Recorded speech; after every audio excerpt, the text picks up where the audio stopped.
Isang malaking awesome and we are now crashing. Nagmamanifest na nga po yung sinabi ko nung kailan.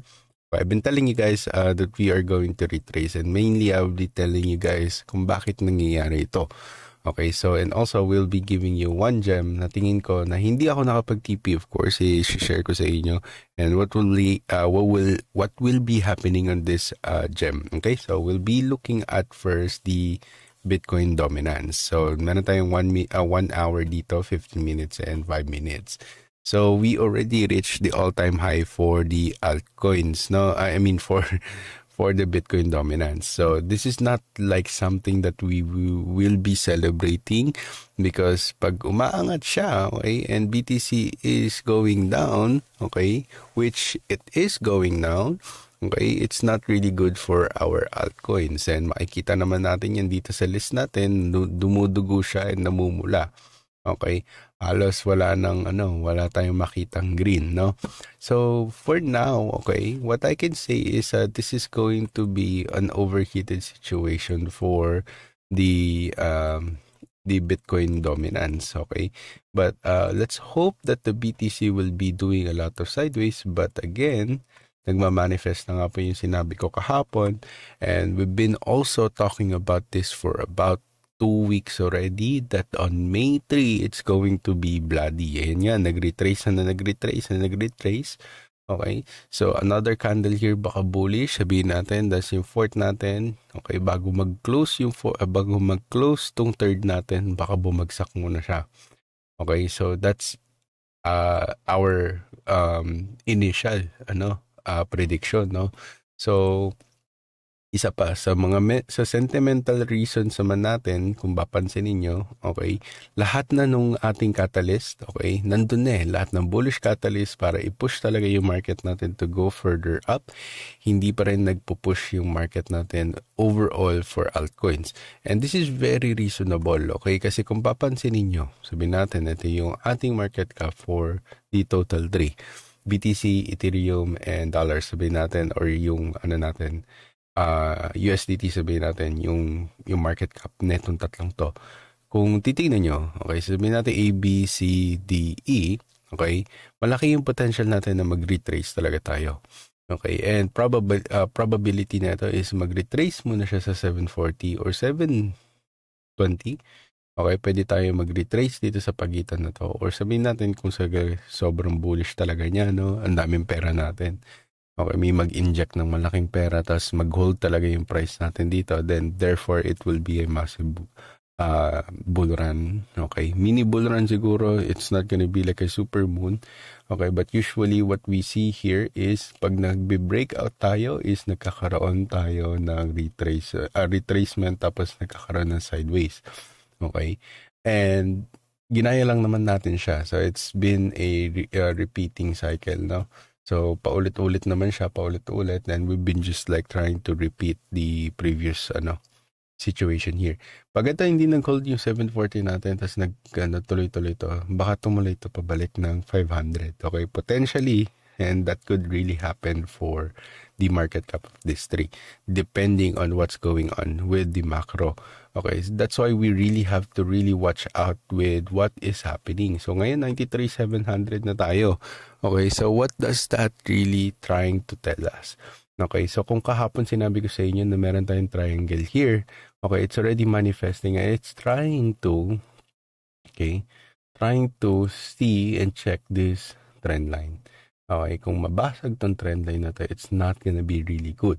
Okay, I've been telling you guys that if magganyan yan at bumagsak pa to, okay, we could actually retrace below 90K.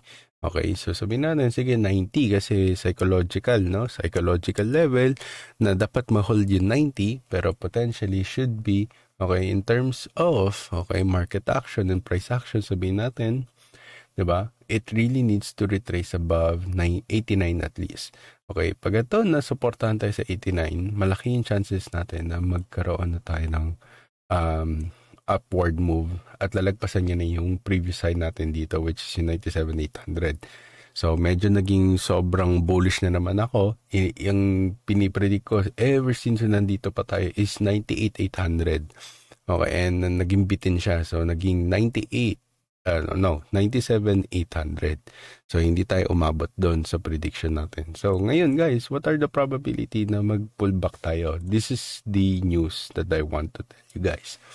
Okay, so katulad ng sinabi ko kahapon, kung ang mga institutions natin ay nag-news na dito, probably nakabili na sila dito. Okay, pinaglaruan na nila yung yield dito, pinaglaruan pa nila yung derivatives dito, at of course, pinaglaruan din po nila yung spot buy nila dito. They really have to really find the best buying opportunity and they were able to do so. Unusual yung candles dito guys. Okay, ang lakas ng mga candles natin dito, and we even had a 0 to less, okay, or less to 0 confirmation that was the bottom. That's why I was only be able to predict that the bottom is already in nung nasa 78, 79 to 80k na tayo, which is this one and this one, nung sinatcall ko sa inyo. Pero, okay, nangyari is bumulusok agad siya. Hindi man lang siya nagtagal. Actually, 3 days lang. 3 days lang, nakabalik na agad tayo sa above 80k.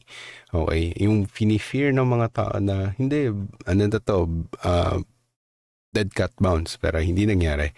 So, let's go back with our prediction here on Ethereum. So, sinasabi ko sa inyo, no last time, for Ethereum, even though we're getting a lot of bad news, we should bounce around 1,400. So, nangyari naman siya. Okay, pero I just wanna show you my prediction na pinost ko dito sa TradingView kasi hindi na siya pwedeng baguhin. So, it's either kung talagang ma-push down at walang gawin si CEO, sabihin natin, si Vitalik, di ba? Tapos magkaroon pa tayo ng another attacks or hacking, sabihin natin, which is very eminent pag may mga ganitong market trends which is bearish. Ang mangyayari is it will go further down. Pero buti na lang nag-hold tayo dito. So, hindi man saktong-sakto, pero sobrang lapit lang niya. Okay, kung nalong natin to at ang SL natin ay nandito sa baba na to, okay, nasa malaking profit na tayo ngayon.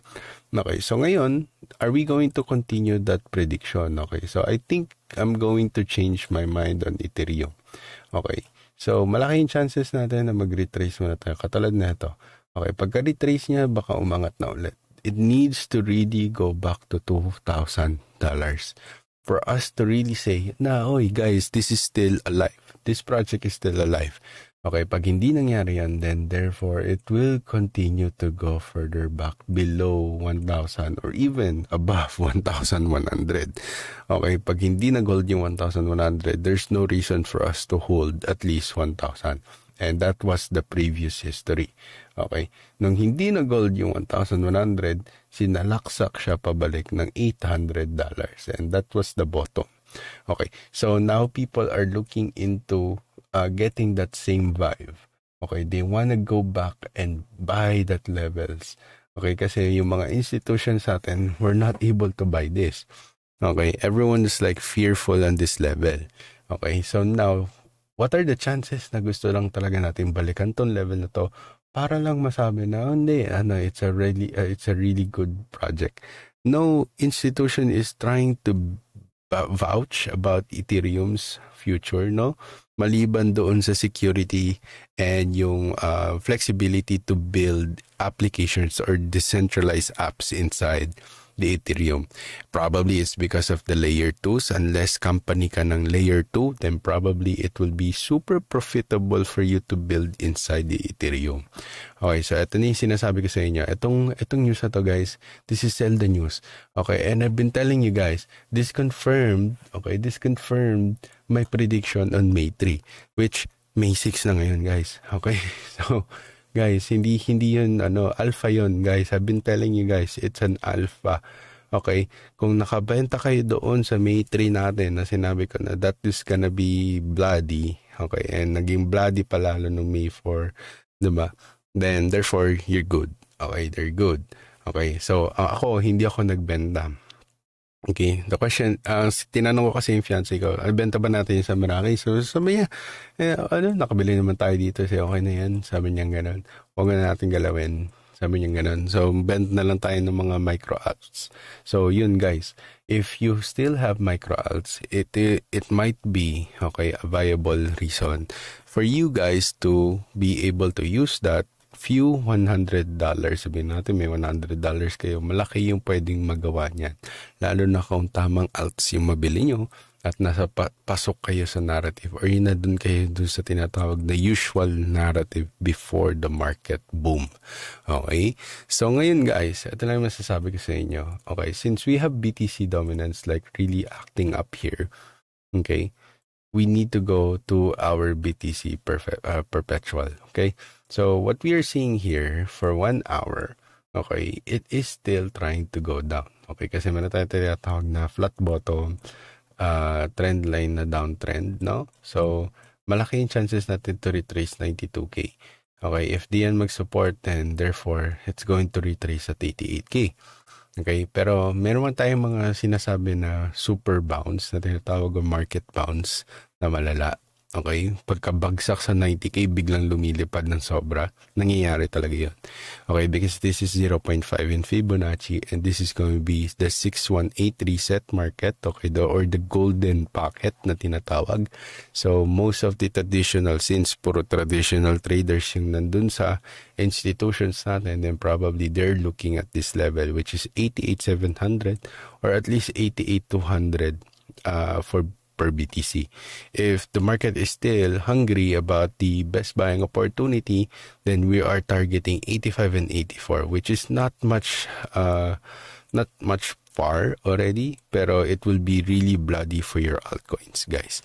Okay? So please mag-ingat kayo guys, huwag kayong mag-over leverage, bantayan nyo, huwag kayong magko-cross, lalo na kung wala kayong SL guys, okay? So mga nasa derivatives at mga nag-futures dito for Bitcoin, especially for Bitcoin, okay? It's a wild market, lalo na mag-open yung EU natin, EU markets. Then we need to watch out for the US markets. Okay, mag-open na siya. Okay, so kung ano yung gawin ni EU ngayon, okay, yun ang gagawin ni US. Okay, kasi ganun yung nangyari kahapon. So yun lang guys, chismis lang lahat ng yun. Kailangan nyo pa rin aralin, planuhin at kilusan. Nang sa gayon, ang lahat ng to ay ating makamtan. At syempre, stay awesome. Goodbye guys.